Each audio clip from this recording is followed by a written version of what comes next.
Welcome everyone to the inaugural Litecoin Lightning Series. Today we are proud to take you through the newest innovations and partnerships the Litecoin Foundation has been working on. I am Jay Mila, the Director of Marketing for the Foundation. Most of you will be joining us right now from via our live hub platform, so to be sure to ping us in the chat where you're checking in from.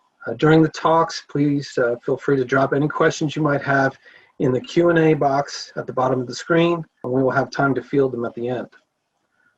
I'd like to thank the team from Hub and all our presenters for being a part of putting the event together today. We have a big announcement. We have updates from David Burkett, the developer of Mimblewimble. We're joined by Eric Lee, the founder of Hub, and Bobby Lee to speak about Ballet Wallet. Be sure to connect with us on our social channels and sign up on our website for the Litecoin Foundation's magazine, which is our digital newsletter. Let's get straight to it. To kick us off, I'd like to introduce someone who needs no introduction, the creator of Litecoin, the managing director of the Litecoin Foundation, Mr. Charlie Lee. Hey, thanks, Jay. So I guess welcome everyone to our Lightning Series. I guess this COVID situation really threw a wrench in our plans for the Litecoin Summit this year. So I guess we figured it makes sense to do a small virtual get-together, sort of like a Litecoin Summit Lite, if you will. We'll try to see how it goes, and if it works well, I guess we'll try to do this regularly. To start things off, I'm sure you guys are all here for a cool announcement or two. I hope I won't disappoint. This announcement is more than 2 years in the making. I'm excited to announce that we are actually partnering with Turnio to finally bring out a Litecoin Visa card. I'm sure you guys have heard some rumors about it. We've been working on this for quite a while. So this card will be accepted wherever Visa is accepted, and the payments will be backed by Litecoin. So what that means is you get to keep your funds in LTC, which gets converted on the fly when you swipe the card. I think this is key, right? There's quite a few crypto debit cards out there today, but all of them you kind of have to fund the debit card with fiat, with crypto, which gets converted to fiat during funding. And then you just spend fiat normally, right? But with this debit card, you get to keep your coins, keep your funds in LTC, and only gets converted to USD when you swipe your card. So in the end, this is all about pushing for Litecoin adoption and being able to pay with Litecoin everywhere. And to dive into this further, let me introduce founder of Turnio on this. Hey, this is Ian Kane, co-founder of Turnio. So I appreciate you guys having me here today. And Charlie, I think you said it best, right? It's been a long time in the making, and unfortunately, good things do take time. But I'm happy to announce that yes, we've gotten approval from Visa for the Litecoin Card. We are in the process right now of testing it internally, and it's actually a very exciting time. Good things do take time, but when this card goes live, it will be live in all 50 U.S. states. And you will be able to essentially spend your LTC anywhere in the world Visa is accepted. That's approximately 50 million merchants worldwide. One caveat is that it will only be available to US-based residents at launch. So while US-based residents can take it internationally, unfortunately at this time, international residents won't be able to sign up. That will be coming soon. There's a lot of cool things that come with the Litecoin card, but I think you keyed in on one of the most important things where if you are in the Litecoin community today and you hold LTC for a reason, right? And you might want to spend it when the price is, at a premium or, when you make that selection, but you don't want to essentially convert all your LTC to fiat dollars just to put it on a card. And so what's really unique about the Litecoin card is that you'll have a dashboard, you can deposit LTC there, you'll see your balance in real time and how it fluctuates. And if you decide to walk into Starbucks and you want to buy a coffee for $5, you can essentially have a balance of, let's say, $100 and only convert that $5 to USD in real time. So it gives the consumer a lot of power in terms of, when they want to spend and, if they want to keep it in their Litecoin dashboard or if they want to essentially keep it in a cold wallet and only move funds selectively. The other thing I should add too is that the way we've designed the card and I'm going to put it right here in the chat so that everybody can go and check it out right now as I speak about it, is that the card will be both virtual and physical. So what that means is that when you go to litecoin-card.com, you'll be able to sign up, you'll be able to deposit funds and pass KYC in real time. Now that's when it goes live. You won't be able to do that right now, but you can go there, create an account, and I would encourage everybody in this live stream to take 5 minutes, go and do that. You'll be able to pass KYC real time. We'll get you approved or denied. Sometimes you need to go through a manual process. But upon approval, you will get an instantly issued virtual Litecoin card. That means you can take that Litecoin card, sync it up with your Apple, Google Pay, and immediately go out and be spending. We'll also mail you a physical Litecoin card with the Litecoin logo, really cool, really clean look. Should arrive to your house in roughly 7 to 14 days, depending upon where you live. So a lot of cool features. Virtual card, physical card, works at any Visa merchant, works at ATMs. If you want, you could even take that Litecoin card to Walmart. You could fund it with USD, immediately get into Litecoin. So a lot of cool things. And the other nice thing is that, well, the card has essentially the ability to function as an off-ramp or really convert your LTC to USD. We're also going to be supplying FDIC insured checking accounts. That'll come a little bit after the card launches, but essentially every consumer will get a free FDIC insured bank account. They'll be able to deposit USD. And in the future, they'll be able to use that USD to get into Litecoin. So you'll have essentially a one-stop shop at litecoin-card.com in order to spend your LTC as an off-ramp or use your US dollars and get into LTC as you want. Ian, that's very exciting. Ladies and gentlemen, I just want to introduce myself. My name is Brian Haggerty. I'm going to be moderating today. I've been a foundation volunteer since 2018. Very excited to be here and very excited to hear this news about the Lite card. A couple of quick questions, if I may. Is this going to be able to work with the Lite Wallet app? That's a great question. So as you can see in the chat, there is a kind of a microsite that's set up right now. Make it really easy for people to sign up, but the end goal is to actually get in the Lite Wallet. So this way, customers who hold LTC will have essentially a one-click option where they'll have their own keys. They can control their own LTC. They'll move it to a different wallet, which will essentially function as your card wallet, if you will. And you'll have a seamless process. And that's what we want to do, right? We don't want to make it difficult where people have to visit different websites to use their Litecoin card. Just one-stop shop, all the functionality in the app. You'll have a physical card in your wallet, virtual card in your app, a whole bunch of cool stuff coming. And I'm personally really, really excited about it all. We're all very excited. So in essence, this is going to make it possible for people who aren't like those of us who are in the crypto space to literally start feeling what it's like to spend crypto as real money. You bring up such a great point, and that's kind of our ethos at Turnio. What we've been functioning on is that everybody in the world understands debit cards, right? Visa, MasterCard. Everybody understands bank accounts, ACH wires, etc. And sometimes crypto can be scary, and so we've designed these tools that essentially function as the on and off ramp, or the gateway drug to get into crypto. And so, when people are like, well, what can I do with this LTC once I have it? Well, you can spend it, you can watch the value fluctuate, you can maybe, do peer-to-peer transfers. It's obviously very quick. And essentially we want to give the end consumer really the comfort level to get into LTC. And then from there, you know how it goes, right? You go down the rabbit hole and then, you're mining LTC, you're doing a whole bunch of crazy stuff.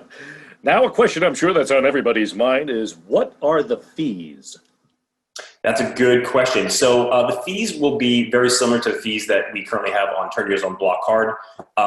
It'll be $10 to essentially activate your account. That gives you the virtual card, the physical card, all the capabilities, the bank account, all that great stuff. There are fees in the sense that if you spend under $750 a month, there is a $5 fee. A lot of this stuff is the unfortunate nature of working with the legacy financial system. Sure. And so have done a lot to lower the fees. There are inevitably just some. One thing I will say, which even though we do have these fees, we actually are one of the cheapest card programs in the market. And that's simply because we're not charging you to deposit or withdrawal. As Charlie mentioned before, there are many cards out there where essentially they convert you to fiat at the time of deposit, and they'll hit you with a 1 or 2% fee. So if you're putting $1,000 on the card, you're paying a good bit of money just to get money on there. And so we figured that the monthly fee is a bit more advantageous. And if you're using the card kind of with your daily purchases, gas, groceries, Netflix, Hulu, whatever you're spending it on, it's relatively easy for people to get over that $750 mark. But I think that's what I can share for now. Now, on the merchant side, Ian, are there any fees for the merchants, the same as it would be, let's say, for when they accept a credit card? Absolutely. Just like your traditional Visa card, right? Merchants pay something essentially called interchange, which is the convenience for operating on the Visa or MasterCard network. And so what'll happen is when you go to the store to actually buy something, you're not spending, a fee. You're not getting dinged for it. But the merchant is essentially paying between 1% and 3%, depending upon the category, the type of transaction, all that stuff. What I will also add is that if you go to a merchant, and some merchants offer essentially cash back, or you treat that merchant like an ATM, there may be a fee. So unfortunately, the nature of interchange is that the devil's in the details. But what I can say is that if you use your Litecoin card, like a traditional Visa credit card, you just swipe it and spend, you're not going to be paying anything. Will we be able to use this card to order things online? Absolutely. You can order whatever you want. So we don't just have to swipe. Within, no guns or stuff like that. But you can use like a traditional Visa card, PayPal, Amazon, Netflix. Like I said, as long as Visa is accepted at that merchant, you'll be able to use it. Wonderful, wonderful, beautiful, exciting. So what is next? What's next right now is that everybody needs to go to litecoin-card.com and create an account. What we're going to be doing is some internal testing with the Litecoin Foundation, making sure things work. And then in the coming weeks, we'll be essentially rolling out this card to everybody. And we're going to do it on a first come, first served basis. So I would encourage everybody to go there, take a couple minutes, sign up, create your account, check out the dashboard. And then essentially you'll be prioritizing your place in the queue. And you'll be one of the first to have one of the Litecoin cards. Very exciting. Very exciting. And thank you so much, Ian. On we go. Okay, onward and upward, ladies and gentlemen. Next, I'd like to invite David Burkett to speak about, he is the developer of Mimblewimble. Welcome, David. Thank you for joining us. Thanks for having me. So for those who aren't familiar, Mimblewimble is it's a privacy and scalability technology. So currently Litecoin, for all transactions, the amounts are transparent. You can look at the blockchain, you can see the amounts, you can follow coins, things like that.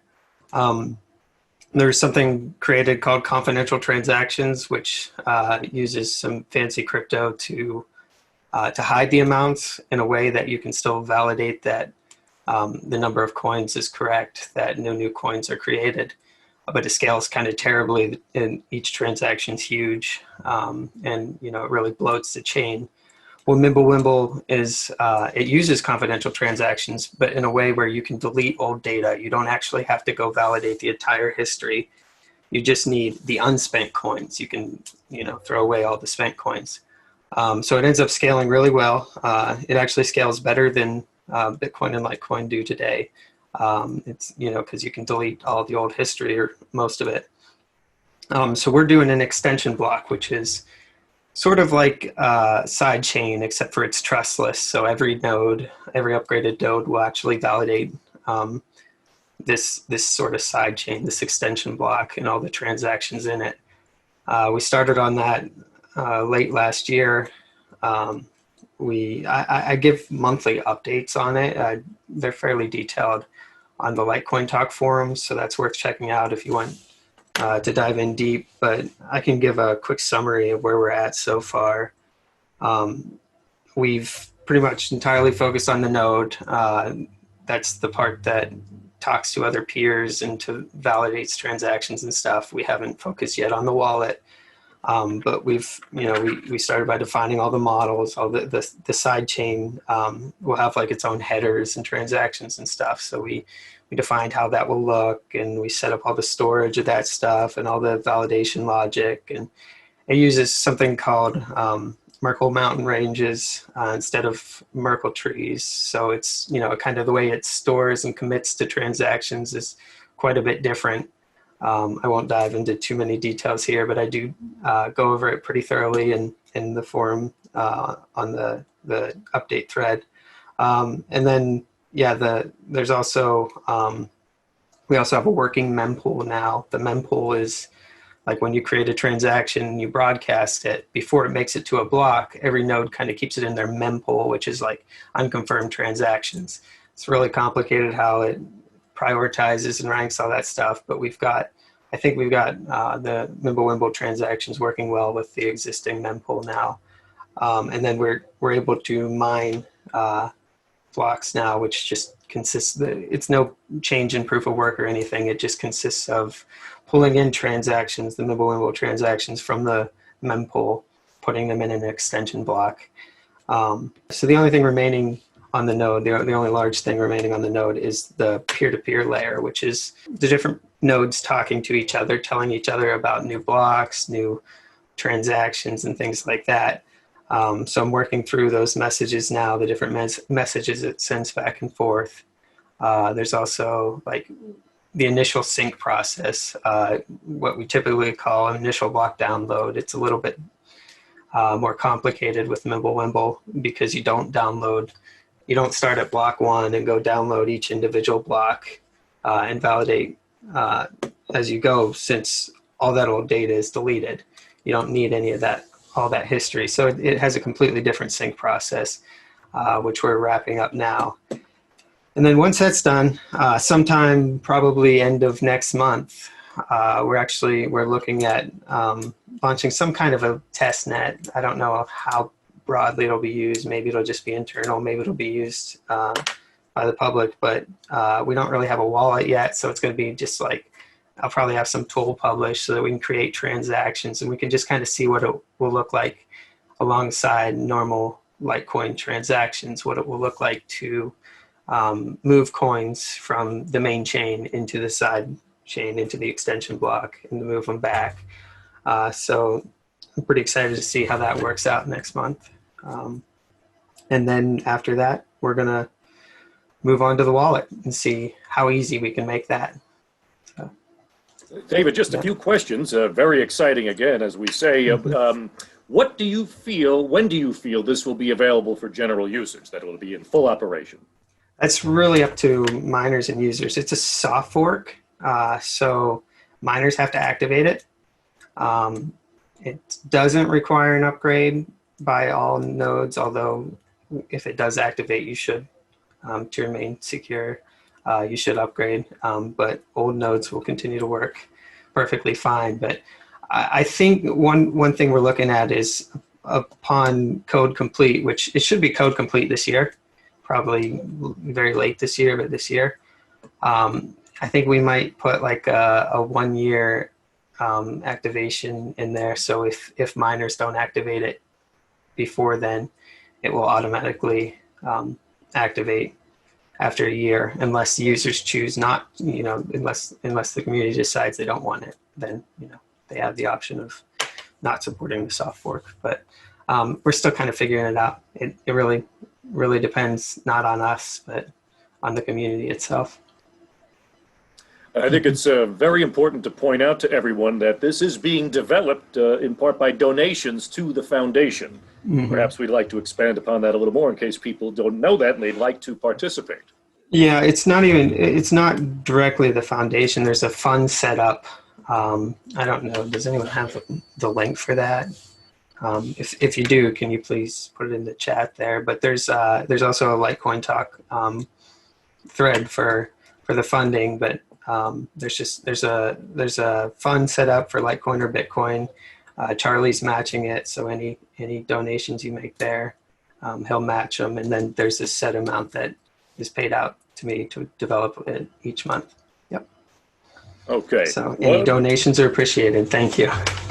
One last quick question, because I know some people are going to want to know, how did you come up with the name? I did not. I did not develop, I did not invent Mimblewimble. It was anonymously dropped back in 2016. Oh, that's right. And then Grin was created shortly after that. It was the first implementation of Mimblewimble, and then later came Beam, and now there's all kinds of them. So lots of people are doing different things with Mimblewimble. We are one of many now, but we're certainly the largest, so that'll be interesting to see it. Okay. So what's next? Anything special?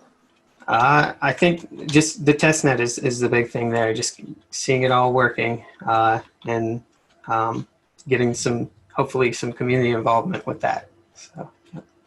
Okay. Well, David, thank you so much. We greatly appreciate your time.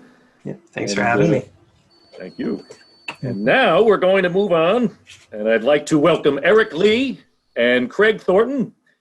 Gentlemen, if you'd like to come on and introduce yourselves and tell us a little bit about who you are and what you're doing. Hey, great. Thanks, Brian. Can everyone hear me? Yes. Great, great. So I'm Eric Lee. I'm one of the founders behind the Hub project. And we're really delighted today to be a partner of the Litecoin Foundation and to support its communities and its events. And so now we're just going to spend the next few minutes just introducing ourselves and our project and what it's generally about. And I'm going to hand it over to Craig to talk about how we're helping the Litecoin Foundation specifically around communities and engagement. So I'm going to try something new here. I'm going to try to share my presentation here, and hopefully it'll just work. I just have a few slides, so I'll try not to, I'll try to make it interesting for everyone. So we're Hub, and we're working on something called the Human Trust Protocol. It's a project that's been a few years in the making now. And I myself, I was one of the co-founders of LinkedIn. This problem around trust, especially online trust, was something that was very interesting for me. And so Hub got started about 3 years ago when we were looking into the whole subject as how do we create more trust between people on the internet. And one of the things that I realized was that there were all these sort of centralized, silos for identity information and profile information, including from my former company. And they were doing things that maybe weren't necessarily aligned, with the way that, things should, be working in terms of, who owns the data, who controls the data, and how that data, should be used, and who should get the rewards from, the use of that information. So Hub was very much created to create a protocol that supports both portable identities as well as verifiable identities. So we're a project around decentralized identities and also further this idea of reputation, which is kind of the step beyond identity that goes into understanding people's actions online and how that contributes to their reputation. And so our goal is to support many different kinds of identity information and reputation information. And I'll talk a little bit about some of the early cases that we're working on. One of the frequent questions that we get asked is, so when you have all this information, do you deal with reputation scores and so forth? And so Hub is very much interested in that. So our goal is to just make sure that we develop the base data that we can anchor to the blockchain. And then on top of that, dApps and so forth can use that information to compute all sorts of different scores that are relevant in their contexts. And the way that the protocol works is that there is a token that provides incentives for people to act in trustworthy ways in interactions with each other. So today, our ecosystem is made up of a few projects. The main app that we have is a decentralized LinkedIn, which we're using to support the Litecoin Foundation. And this is really a platform that enables events, especially virtual events today, communities, and eventually marketplaces where people can interact with each other in trustworthy ways. We also have a project called Karma Check, which is actually in the area of doing background checks and helping to build up, that kind of professional identity that helps with companies to, onboard employees and transform that space as well. And then AIM itself is a DeFi project, which is, I guess, quite trendy these days. But AIM is in the business of helping in the payday loan space with credit union members. So we're really excited about working on all these different systems. The way that the token is going to work is that it is an exchangeable entity between all of these different apps. So you can earn tokens on one platform by doing good things, and you can spend them either on the same app or use it in a different app. And so we're really trying to encourage this kind of token economy to come into effect. with the Hub token. Now, a little bit more about Hub itself. We're a platform these days to support virtual events. So one of our communities is actually a community that lists all of our virtual events. And we have a particular focus around supporting entrepreneurs and startups around their activities and helping them to connect with influencers, experts, and consultants that help them to really become more successful with their own startup efforts. And so just to mention one event that's coming up, we've been running a event series that is a AMA plus a pitch competition. And so we have two gentlemen who are very successful in their own right. David Meltzer is a infamous career coach and has a big social media following where he provides coaching to lots of different people. And he's going to be hosting this next AMA. And the guest of honor will be one of the founders of Rotten Tomatoes, which is the large movie review site that got started. And so Patrick will be sharing his story as well as his advice and his opinions in terms of the startups that are pitching that day. So if you'd like to sign up, please come over to our platform at joinhub.com and look for this event and sign up. We'd be very delighted to have you. So I'm going to turn it over to Craig now, and he's going to cover some of the specific things that we're doing for the the Litecoin Foundation. Thanks, Eric. Appreciate it. Hi, everybody. I'm Craig Thornton, and I've been helping both Hub and Litecoin with the digital marketing for a few years now. I'm going to explain the overall value that Hub partnership provides to the Litecoin community. With the global pandemic that's going on, we're now adapting to a change in the way we network, and we can no longer go to a public event and meet new people and advance in goals and careers that we have. And Hub restores that ability, and it now gives it back to the Litecoin community so that we can start our own virtual events and stay connected afterwards. And we don't even need to exchange business cards.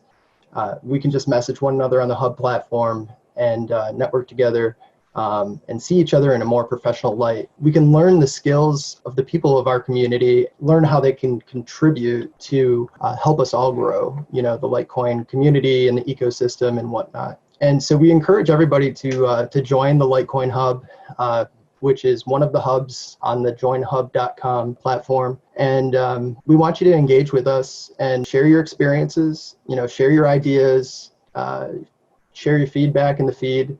And you'll earn rewards, and you'll be able to connect with other attendees, find new hubs to explore. You can keep updated on all the latest Litecoin news, and that's going to be basically our central repository for all the new updates for the Litecoin Foundation. Okay, very interesting, very fascinating. Now, one quick question regarding Litecoin. Are we going to be able to then take these tokens that are earned and turn them into Litecoin? Is that the whole point? So we can't really confirm or deny that yet. But I'll let Eric answer. Okay. Oh, no, that was a really great response, Craig. So, we're not ready to, say anything today, but, that's a great idea, Brian. So we hope that we could make something like that happen. So. Okay. Yeah. That sounds great. Well, very exciting. And I think this is the future, especially in terms of people having control over their own data, which is something that we all know we don't currently have right now with social media platforms such as Facebook. So very excited. So what would you say is the next step? Well, we definitely want to make our platform, more relevant, and we want to, not only make it a platform that is really good for the crypto community, but for communities at large. And so one of the things that we want to do is to make sure that those incentives and those rewards that, Craig was mentioning, have this kind of mainstream relevance. So we're looking at how we can, ascribe, more different kinds of value to the currency that you can earn on the Hub platform to different things that translate into, value for other people. So we're working on that from various perspectives. Okay, awesome. Thank you so much, Eric. We appreciate your being here today. Thank you, Craig. We're very excited to see how this is going to move forward, working hand in hand with the foundation. And so without further ado, thank you, gentlemen. We are going to move on now to our final guest, Bobby Lee. And Bobby Lee, who is Charlie's brother, Bobby is here to talk about the Ballet Wallet, and they're going to make an announcement. So take it away, Bobby. As soon as we unmute you. Yes, okay. Hi, everyone. Thank you for giving me this opportunity to be on here. So I will talk about the Ballet Wallet. Oh, it's the invisible Ballet Wallet. How about here? Okay, so and let me do a quick slide presentation, and let's see if this works. Hold on just a second.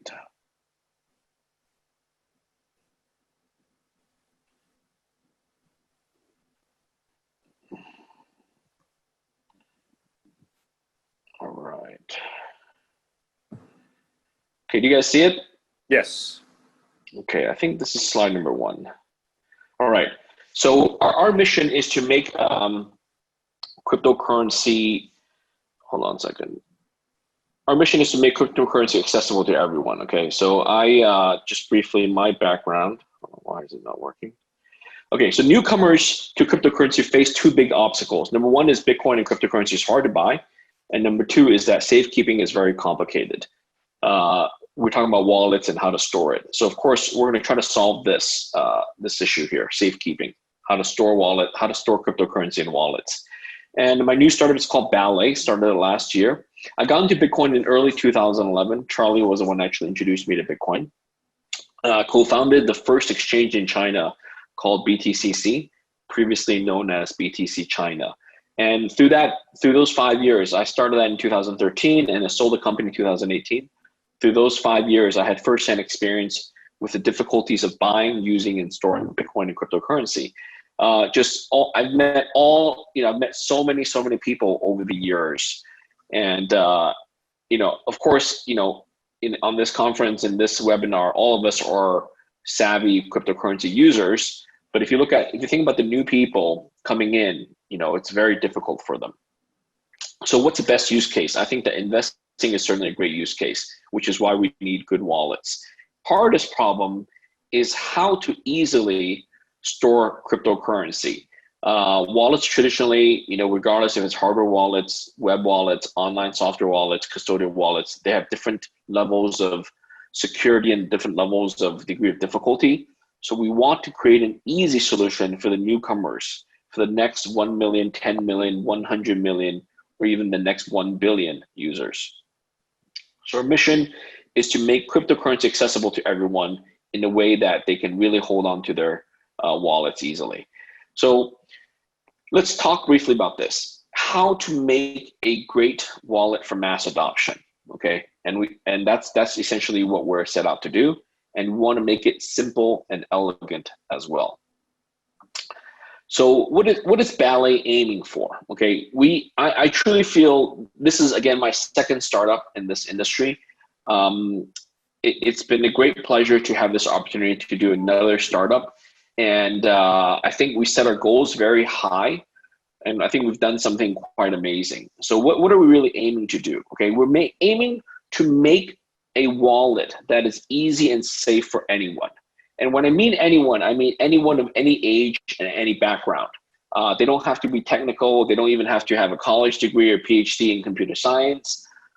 Just regular people, where I don't care if it's young kids, middle-aged people, or even older generation grandparents and so on. Something that's really usable by the whole population globally. And to make that happen, we really want something that has no setup, no configuration, and no complicated backup procedures. And this is one of the key points of Ballet, is all too often the wallets today for the last 10 years, they are made by geeks, made for geeks. And I myself, I'm a geek. Charlie is also a geek. So we've been happy using the earliest wallets, whether it's a Bitcoin Core, whether it's Armory, Electrum, all these fancy wallets in the old days and the web wallets and so on. But for the next generation of the 100 million new users, or even the 1 billion new users, we really want a solution to let them choose something that has no setup and no configuration. And the backing up procedures are what's really, really complicated. So that's one of the key principles behind Ballet, a no setup wallet. And the third thing is we wanted to do something, offer a solution where the users actually still hold their private keys. I ran an exchange, a custodial wallet for many years. I know firsthand the challenge and difficulties of managing cryptocurrency as a company. So as a company, it's very complicated in terms of security, how to manage, and also the regulation for how to offer custodial service. For users, many users today, cryptocurrency users today, rely on exchanges and custodial wallets to manage their private keys. If nothing goes wrong, everything's fine, but they can essentially be hacked by two ways, right? One is if the company or exchange goes out of business, then all the funds are lost, especially in unregulated company jurisdictions. And then secondly, an individual's account can get hacked. You can get spear phished, you can get identity theft. So your own account on a custodial exchange or a wallet can be hacked, in which case your funds can be totally wiped out, drained as well. So we want users to really hold their private keys and have 100% what I call exclusive control of their private keys. And we're offering that in a 100% offline cold storage method so that it's not on any mobile device that can be hacked. Of course, we want multi-currency support. We already live in the world of multiple currencies: Bitcoin, Litecoin, Ethereum, ERC20 tokens, stable coins. So that is a given. And then this is important: no hardware headaches. Okay, so over the years, again, I've been in Bitcoin for 9 years, and I've seen my share of all the wallets. I'm talking about hardware wallets, physical wallets, and so on. And as a computer science, I have 2 degrees in computer science, right? And, as a geek myself, I can deal with all of this: firmware upgrades, battery power, Bluetooth pairing, NFC, and so on and so forth, USB cables, right? I can deal with all of this, but the reality is that the new people coming on board, this is too hard for them. I mean, think about firmware upgrades. Think about how to charge up a hardware wallet, how to check the battery levels, the Bluetooth pairing, NFC, future compatibility. Will your hardware wallet work in 3 years, in 5 years, in 10 years? What happens when you bring it out of your safe in 10 years? When you plug it in, is it going to go through a firmware upgrade, or has the battery died? Did the battery leak? All these issues, hardware headaches, right? So we wanted something that was really long lasting and no hardware headaches. And then the next point is to make it affordable, both affordable and reliable, okay? So I think, when I designed the Ballet Wallet, even though it has not been 20 years yet, but I can honestly tell you I designed it with 20 years in mind. So if you buy a Ballet Wallet, a real series wallet, we, cross my fingers, we hope that this wallet can last 20 years. You can literally put this in a time capsule, come back 20 years from now, and your cryptocurrency in there will be safe and retrievable 20 years from now with no intervention whatsoever, right? So it's something that's quite affordable. It's cheaper than many hardware wallets, and it'll last much, much longer than any of them, right? So I think that's a very appealing aspect in terms of what we're aiming for. And finally, we wanted to make cryptocurrency physical. We were turning cryptocurrency into physical form, something tangible for people to touch and hold. It turns out regular people find it very appealing for them to be able to hold and touch the cryptocurrency, right? So we have a very nice premium stainless steel. It's inert. There are no electrical components in it, no electronics, and no moving parts, right? It's easy to safe keep. By loading cryptocurrency onto Ballet Wallet, it becomes a bearer asset. It's tamper evident bearer asset. And then because of that, finally, it's giftable to anyone. So if you have a Ballet Wallet, you buy it, as long as you don't peel the sticker or do the scratch off, it's tamper evident that your Litecoin or other cryptocurrency, and you can give it as a gift. I have a cousin whose wedding is coming up this month, and I plan to give her and her new a gift of cryptocurrency in a Ballet Wallet. I'll mail it to them, and once they receive it, I'll just send over the coins. So it's very simple like that. Okay, so this is what the wallet looks like, real Bitcoin. We have versions for Litecoin, Ethereum, XRP, and many others. And it's essentially the world's first physical wallet that's non-electronic with multi-currency support. And really, again, it offers 100% offline cold storage. Okay, so it's suitable for everyone, and this is the key point, right? We get a lot of flack from the community that our wallet is not high tech enough. It's not, it doesn't have any computer chips in there, and so on and so forth. But our market is really to aim at not you guys who are here on the webinar, but really your friends and family. Okay, it's really suitable for everyone in your friends and family circle. This is what it looks like. It's got a sticker that pulls out. The sticker on there has the QR code of the deposit address. And beneath there's the encrypted private key, and there's a wallet passphrase on the bottom. So essentially, it's a physical bearer asset. It's easy to hold. You got to keep it safe, okay? So once you have it, once you load in the cryptocurrency, you got to keep it safe. If you lose it, then it's all gone. Okay, there's no way to back it up, and that's on purpose. Again, to keep it simple. Treat it like a bar of gold, a bar of silver. And we use two-factor private keys. What that means is on this card, there's actually two pieces of components that are needed to make the private key. Okay, this is BIP38 standard. It's an open standard. So it needs both the encrypted private key, which is beneath the sticker, and then also the decryption passphrase, which is underneath the scratch off. Both components are needed for you to decode and create the private key. So again, let me emphasize that. Ballet, as we manufacture this, we obviously preset the two components, the two aspects of the private key, but we don't generate the private key because you need to mix the two things together to decode the private key. And because we manufacture this in two locations, these two components have never been mixed electronically. They have never been instantiated. So if you borrow a term from human biology, the sperm and the egg, if you look at these two components, they have never been fertilized, right? So we only provide the two components separately to you. They've been made, partially in China, partially in the United States and Las Vegas, Nevada. And until you do it for the first time, your private key has never been generated in the real world. Okay, that's what makes it really safe. And this is the amazing technology that BIP38 provides. So that's the summary of what we're doing here. We think that, I've been around, for 9 years. I've seen, 2 block halvings? No, it feels like, no, I've seen 3 block halvings for Bitcoin. I firsthand, I know that Bitcoin, crypto prices will go up another 100-fold, 1,000-fold in the next coming years. Because if you think about it, crypto prices are measured in fiat dollar terms. And if they continue to print the US dollar, it's a no-brainer that a limited asset like Bitcoin, Litecoin will appreciate in price over the coming years. So for the next 5 years, 10 years, with 2 or 3 more halvings, I think the price appreciation is very tremendous. And with that, I think we're bringing more people into cryptocurrency. Today, I think in the world, there's probably not more than 50 or 100 million people who hold cryptocurrency, who own cryptocurrency, Bitcoin and Litecoin and etc. And eventually that number will go to 1 billion people, and eventually to 5, 10, or even 10 billion people all over the world. So for that to happen, we need better solutions for wallets, and Ballet is here to provide that. If you want to think of one thing, is Ballet literally has the world's easiest to use wallet.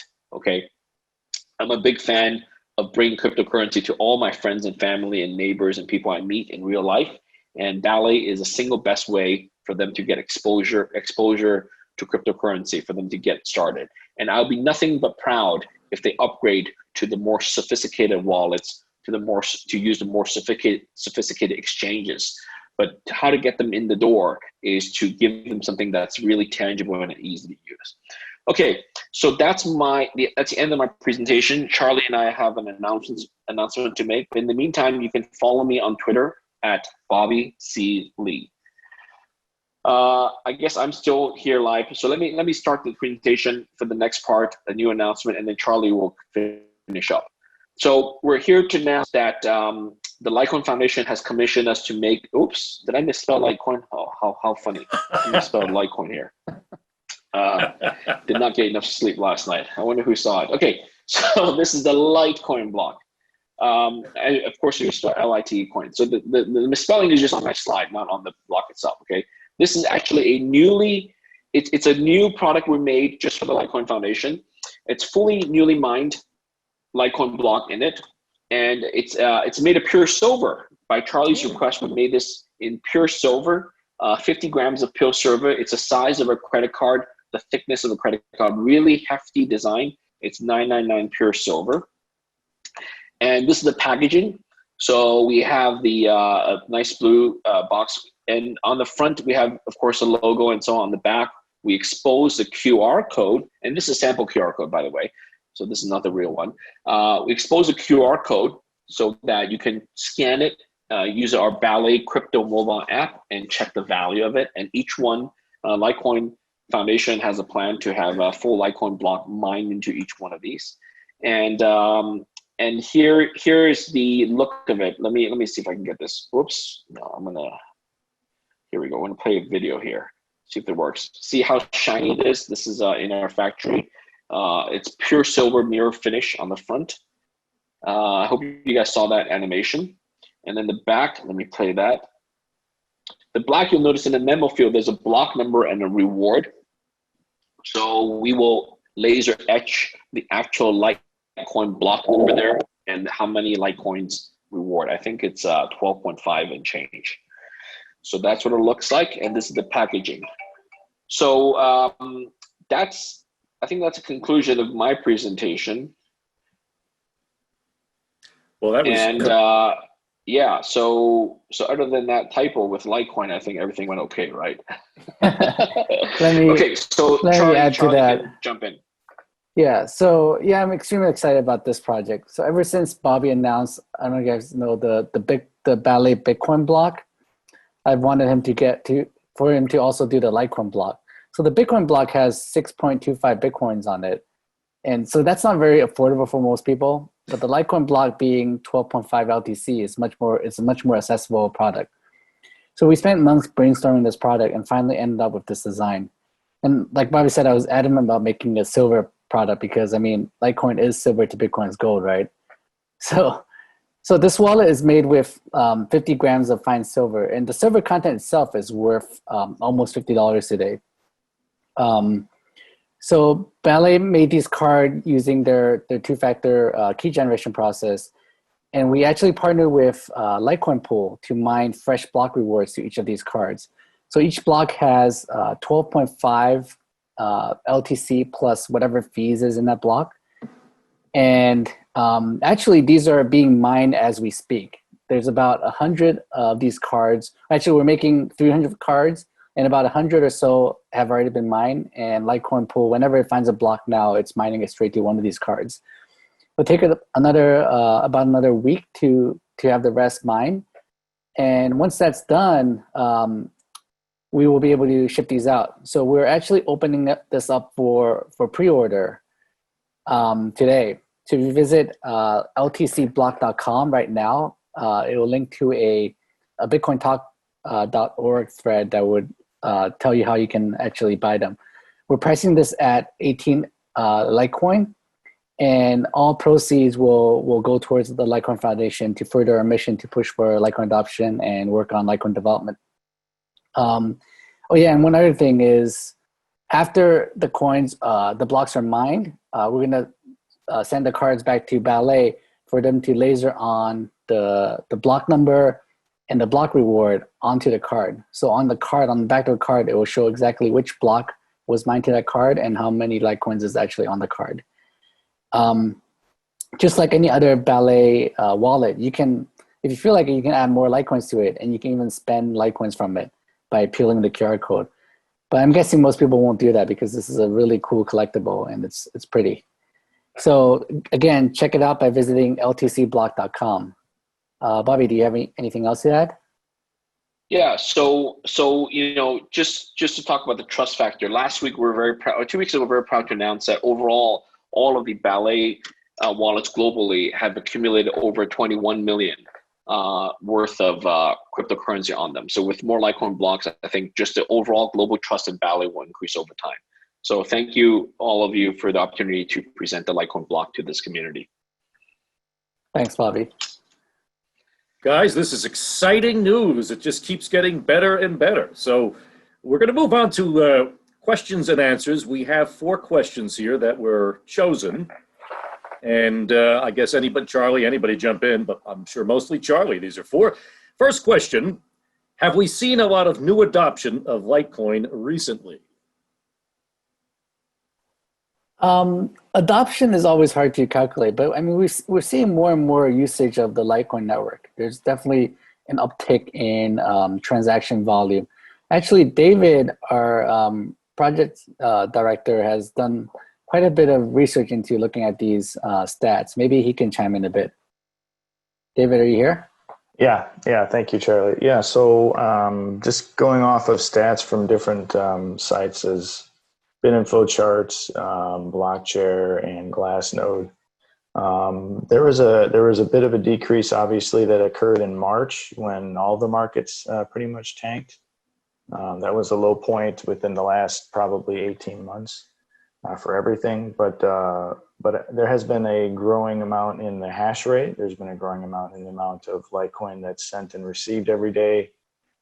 So on and so forth, exponentially to the point where the hash rate has gone from a low of about 127 terahash per second to about, I think the other day it reached 291, so just a shade short of 300, which those numbers are getting closer to when Litecoin hit its all-time high at the end of December, which was around 500, I believe. So you're seeing these things occur with the price where it's at, but these are all adoption related type of numbers that you're seeing on the increase. So new addresses are usually anywhere between probably 40 to 60,000 per day.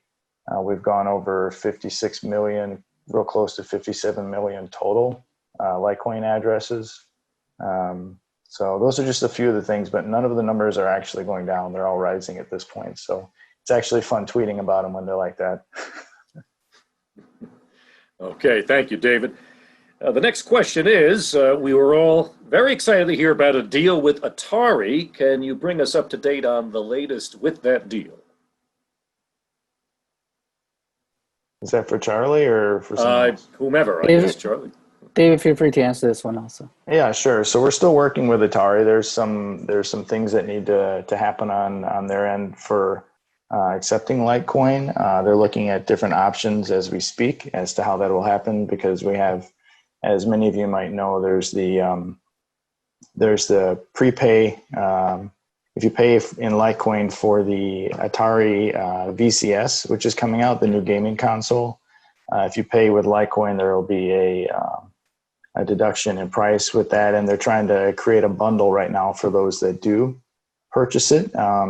From everything that I've been working with them on in the last few weeks, the goal is still to have those out somewhere around Christmas time. Obviously, that would be a great gift for people. So once we have more information available with when the link will be ready, it'll be ready on our site as well as the Atari site. We've also been working with them on a really cool design for a T-shirt, so that will be available on the Litecoin Foundation shop as well as on their site, and a few other things. They have some different ideas of how to utilize or have Litecoin involved in whether it's gaming or different types of commerce or logistics. So I think the sky's the limit with Atari. It's just when you want to try and do things properly, sometimes those take a little longer than what some of us are hoping for. So in what ways can people grow their Litecoin? Just Bill? add water. Okay. I might be able to answer that one. All right, go ahead. Okay. So we've formed a number of different partnerships with companies recently that you may have seen us blog or promote. One of which is Celsius, another is Cred, another one is BlockFly. So there's all these companies that are in the DeFi space that allow you to grow your cryptocurrency, and we've formed strong partnerships with all of them, at least the ones I mentioned, so that you can get a percentage and essentially allow your Litecoin to work for you. So if you don't know about those particular options, Celsius, Cred, and BlockFi, be sure to go to our website and check it out. Okay, thanks, Jay. And if none of those work, as Bobby said, we just add water. So, okay, so this is brings us to the end. This was a very exciting time for us all. Are we planning, is the foundation planning on continuing these series of lightning events? I guess speaking for everybody here, I would like to think that as these announcements and other things come out, this seems to be a pretty valuable place in which to do that. People are able to ask questions immediately. You know, depending on the frequency or whatever, we don't know yet, but just based off of the feedback that I've been seeing both online and here in the chat, and from those that have participated, it seems like a great way to have some kind of a little snack information that comes every month or two, and we're able to connect with the community in a way that wasn't probably possible before.